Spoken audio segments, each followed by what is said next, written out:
Hello everyone, my name is Daniel, I'm just a casual sim racer, and today I have the Cammus GT1 Bundle to check out and give my first impressions on in this video. Cammus was kind enough to send this over to me so that I could share my opinions with my subscribers and all of you watching this video, and so that's what I'm going to try to do, be as fair and obviously as unbiased as possible. They did send me an affiliate link that's not directly linked in the video. I think it's a little bit strange to tie yourself so closely to a company you linked affiliate links. There is a link tree that you can click on and you can go to that, and they've got a whole bunch of links if you really want the 5% discount. But definitely not wanting to promote this product. That's not what I'm here for. I'm not even here to give a glowing positive review. There's going to be a detailed review coming in a month. What I am here is to give you my honest impressions of this product, and what my experience with it has been in the first week. And then of course I will follow up with kind of that first 5 weeks in that video coming up in a month. And I will also plan to release videos comparing the Cammus GT1 to other wheelbases such as my Fanatec CSL-DD or Logitech G29, G920, Thrustmaster T150, T248, T300, all those types of wheels. I got a bunch of entry-level wheels that I want to compare this against. And then of course my daily driver, the Fanatec CSL-DD. So speaking of that, there will be some comparisons made in this video, but this isn't meant to be more of a comparison video. That's going to come later. This is just, let's sum it up this way. There are a lot of things that the Fanatec does that I would say Cammus is maybe some of the areas it struggles in. And then there are things that I think the Fanatec struggles in with their CSL-DD and honestly all their products that Cammus does really well. So there's some things I definitely want to point out there that stood out to me as in my initial impressions. So touching on what's included in the bundle.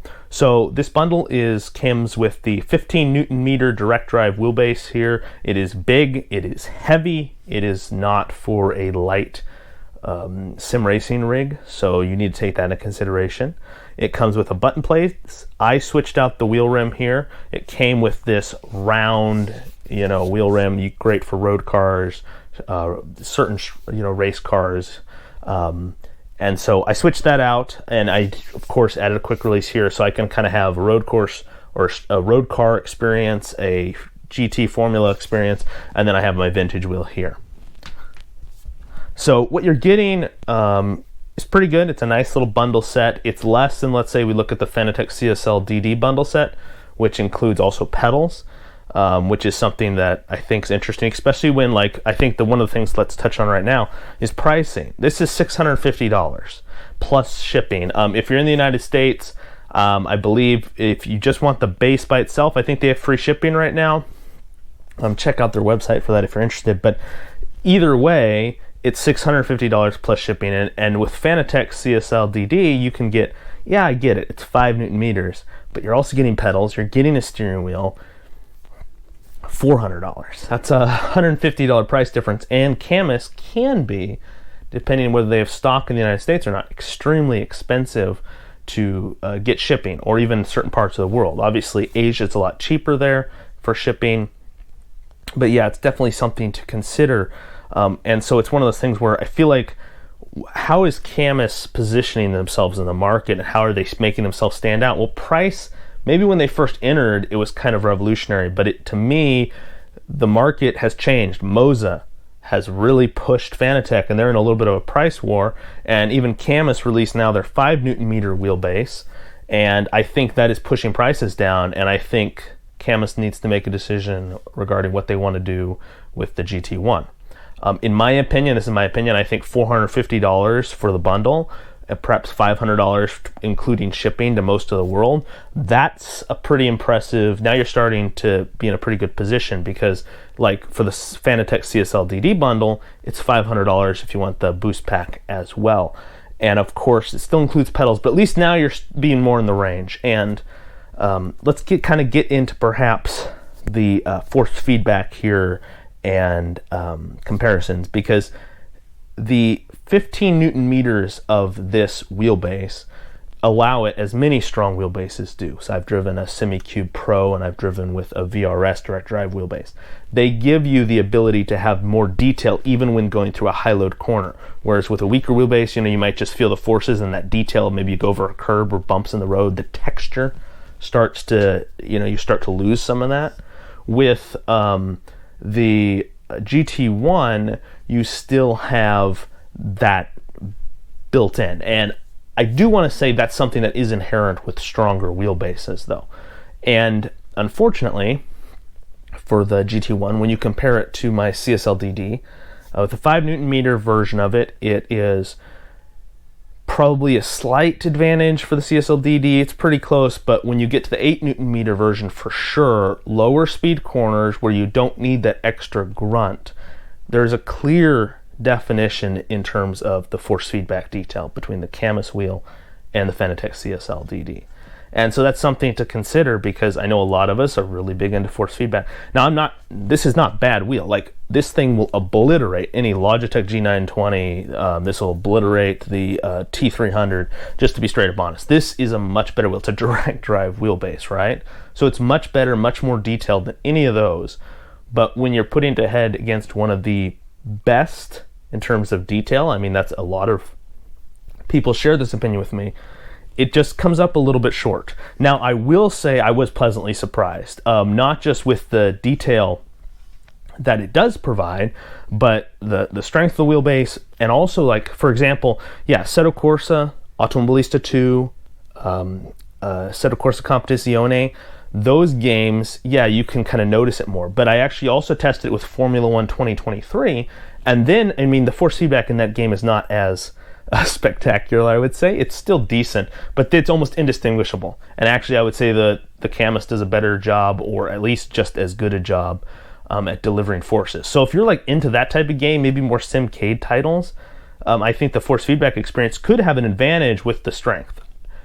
I still think, like I mentioned before, the pricing needs to drop to kind of allow you to make more of that equal comparison. But if you can get this on a deal, I think, and you're looking for strength, and you're like, you know what, I could probably sacrifice a little bit of detail, or you're really looking to maybe do real life racing where you really want to simulate the actual forces you're going to be feeling through the steering wheel, maybe you're like a go-kart driver, I think the Cammus potentially has some advantages in that area in terms of looking. Yeah, so that's enough I'll touch on for the driving experience. It's good, it surprised me. It's just maybe not the best, but it obliterates anything that is not a direct drive wheel. So let's leave that there. Looking into kind of the ecosystem, right? Looking at Fanatec, they got a big ecosystem, lots of wheels. They got like 8 or 9 wheels, plus I of course use this vintage wheel and stuff like that with it. So there's a large amount of wheels you can purchase. Obviously they have their adapter, which is kind of a pain to use, but then you can still use even third-party wheels with Fanatec.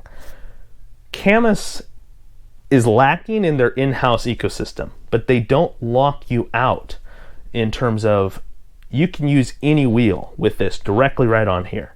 And the Cammus quick release is excellent. I changed it out for this Kyostar one, not because the Kyostar is better. Actually, the Cammus is just as good, and I kind of like the nice black feature. And it's $40 for the Cammus quick release, which is a crazy good price, and it's an excellent quick release. So you get a quality quick release, $40. So if you buy the bundle, for example, I strongly recommend you go with the Formula 1 style wheel, right? Because now we're trying to build a little ecosystem here. You'll get a button plate, and they have a Formula 1 style wheel. The buttons and rotary dials are black, which is kind of cool. And then I would get a quick release for $40, and you can buy the wheel rim that came with the GT1 bundle. This one right here, you can buy this wheel rim by itself for $65. So for $105, you can get another quick release and this wheel rim, and then you'd have a Formula 1 style wheel as well. And so now you're looking at having a little ecosystem of your own, pretty affordably in comparison. Fanatec, their adapter's $200, I believe, just to then allow you to hook things to it, and it's not like it has a quick release easily on the end of it either. And it extends out a lot farther, and it's just kind of a pain in how they tie you to their ecosystem. You don't have to worry about that with Cammus. Cammus, when I did switch out, so for example, also, if you have quick releases like I did laying around, and you're like, well, I already have them, so it's really not worth it for me to switch over to Cammus's quick releases.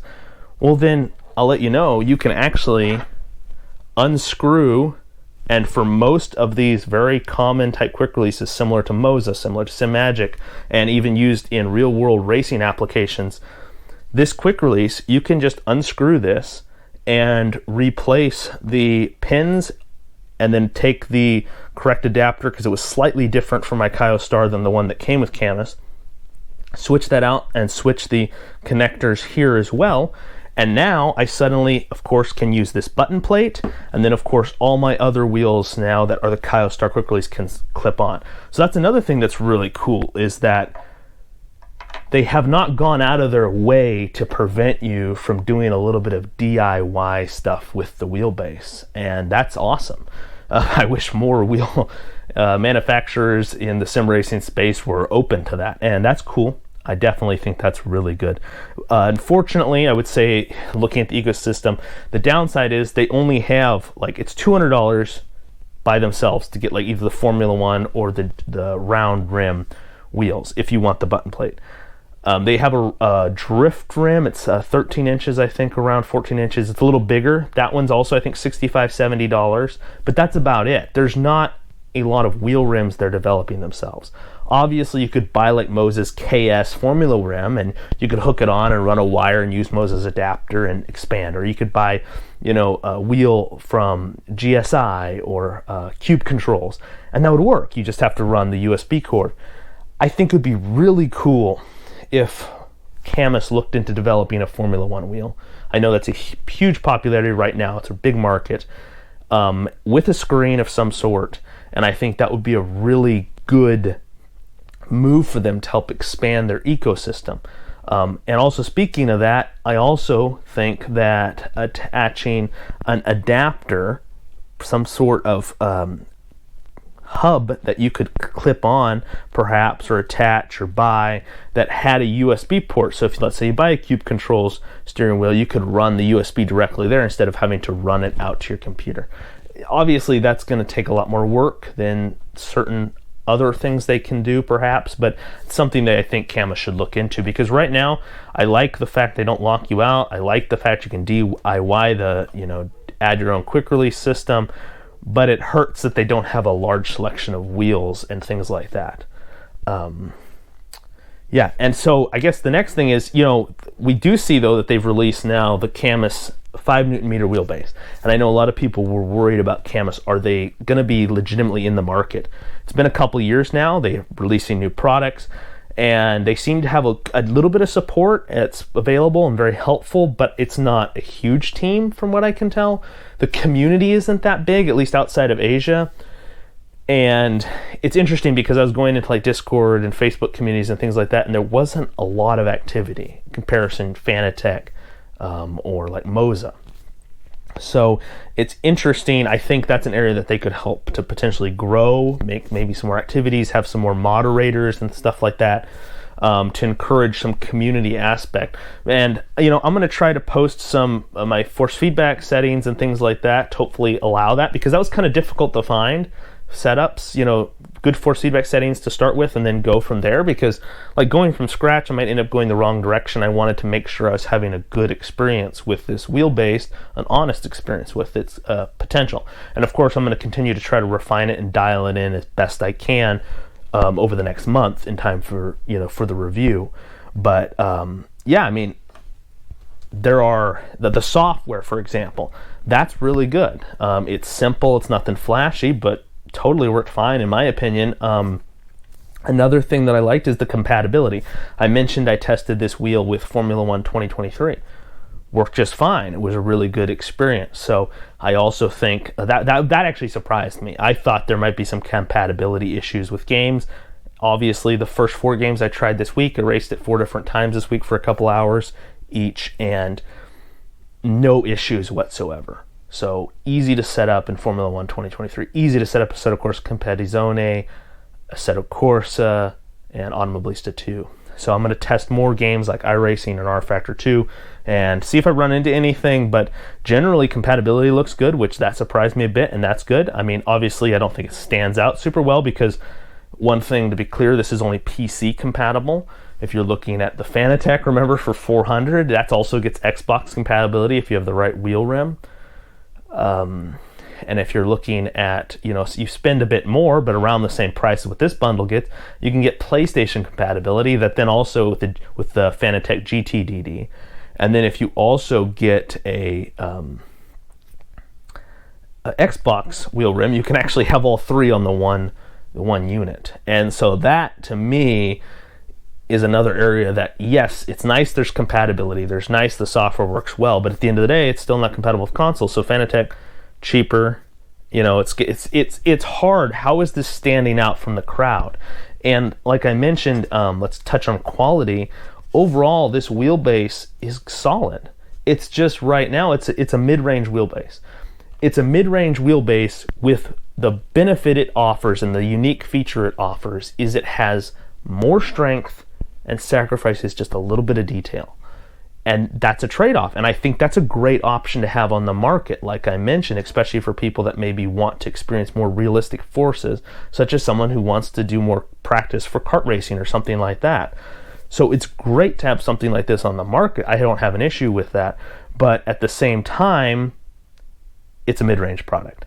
And the problem is right now with those mid-range products, they're all undercutting them in value. Moza, Fanatec, they're just offering more right now. And I don't see how this is standing out enough, apart from perhaps some of the positives I mentioned, which, like, I mean, with Fanatec, there might be some of you that are so fed up with the crappy quick release that they use that this might appeal to you. But it's also the same as Moza, and so that's another thing to look at and compare. Like I mentioned, in terms of pricing, I think if you drop this down to $450, it would be pretty good. But as I, you know, a couple of things I've noticed already, even at this price point, in terms of the quality, a lot of things are good, but like these buttons here, they depress, they do light up, but there's no click. There is no moment that you know you've activated as you press the button. And so to be honest, they're pretty lousy buttons. They should buy some $2, $3 high quality automotive grade buttons, 4 of them, put them on this button plate. These rotary encoders are trash. Get some good rotary encoders, $4 or $5 or whatever it costs. If you order in bulk, you can possibly get it even cheaper than that. The position switch and the momentary switch are actually really quite good, so I don't have issues with that. You wouldn't need to change that. But if you were going to do a V2 button plate, if you really want to increase the quality, upgrade these buttons and put much better rotaries on here. I don't think, I mean, it would be nice if they did approach the wheelbase itself, but I think honestly, like, you could probably leave that alone. If they just upgraded this button plate, that would be a huge step in the right direction. If you look at like the magnetic shifters, they're fine. I wish they were stronger. In my opinion, I love the option to have loud, clicky paddles. That's something huge for me. Include little softening pads if you want to in there.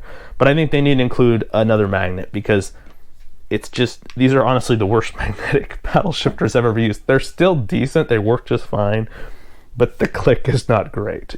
You wonder almost, wait, is that magnetic? And then you realize as the magnets get close, yeah, it is. But that kind of initial pull is a little bit weak, I guess, and interesting. So generally, apart from that though, like with the wheel rim here, let me grab that. Very stiff. For $65, I'll be honest, I mean, obviously shipping's a factor. This wheel rim is excellent. So if you're looking for a high quality wheel rim, the stitching is really good. It's a fake leather, but you know, feels good in the hands. I think this is actually a very excellent wheel rim, and I'm probably going to take it off when I'm done with this and actually put it on one of my Fanatec button plates, because I actually really like that. I want to use that on my daily driver. Yeah. And I guess that's kind of, as I mentioned there, my daily driver. Is this going to replace my Fanatec CSL DD? Probably not. I mean, we'll see. I've got to do more testing, but I'm really tied into the ecosystem. It's a larger ecosystem. I mean, I have owned more Fanatec wheels than, on my wall than Cammus has in its entire ecosystem at their factory. So unless they have stuff in development that of course we don't know about, but it's just one of those things where if they could lower the price and compete, recognize that this is a mid-range wheelbase in terms of the market, or at least that's where they have to contend with, and expand some of their ecosystem offerings, upgrade a few quality things with the buttons. It's not like I feel like it's junk. I mean, this is an aluminum body. It feels pretty solid. I don't think there's any reliability issues. It's just more of the quality in terms of the touch feel presentation. Like, this looks kind of cheap too. And things like that could be improved, and I think it would help Cammus a lot. So I'm not going to give it a recommendation or not a recommendation right now. I will say this wheel base pleasantly surprised me. I know I saw so many videos of people hating on it, and it doesn't deserve that hate. Now, perhaps they've pushed out some updates since then, and that I would love it if they could look into pushing some more updates, perhaps to draw out some of that detail. And you do some of these changes, and you lower the price, and you got something here that's a really great option for people. Yeah, so I think Cammus has the potential, and potential is a weird word to use, because it's something that's not really realized yet. But if they can grab onto a few of these things, a few of my recommendations that I made in this video, and I'll make in the review video, maybe I'll even do a separate recommendations video. If they can grab onto some of these things for kind of a V2 version of their products, and I know they have their 8 Newton meter wheelbase, which also uses a quick release system, perhaps they will look at adding more wheel rims and stuff with the release of that wheelbase, which would be great. So hope you found this video informative, and yeah, I'm going to keep giving you my honest opinion as I continue to check out this product. Leave any comments or anything down in the description that you want me to check. I mean, maybe you want me to flip the momentary switch 100 times or something, but check for durability things or anything you want me to see, like what wheelbase, wheel rims and things like that, changing that out. What's the experience of like with the vintage wheel rim? Because I will have some thoughts on that, on how having a stronger force feedback wheelbase with this big kind of heavy vintage wooden wheel rim, how that feels a lot better than on my Fanatec CSL DD and things like that. So there'll be some stuff like that. If you have anything along those lines, leave a comment. You can always email me at casualsimracer@gmail.com. Of course, Cammus, reach out, email me, leave a message down in the video description, or down in the comments below. That would be cool too if Cammus would comment. But yeah, I'm excited to keep testing this out. But most of all, I hope that you all have a fantastic rest of your week, and I'll catch you in the next video.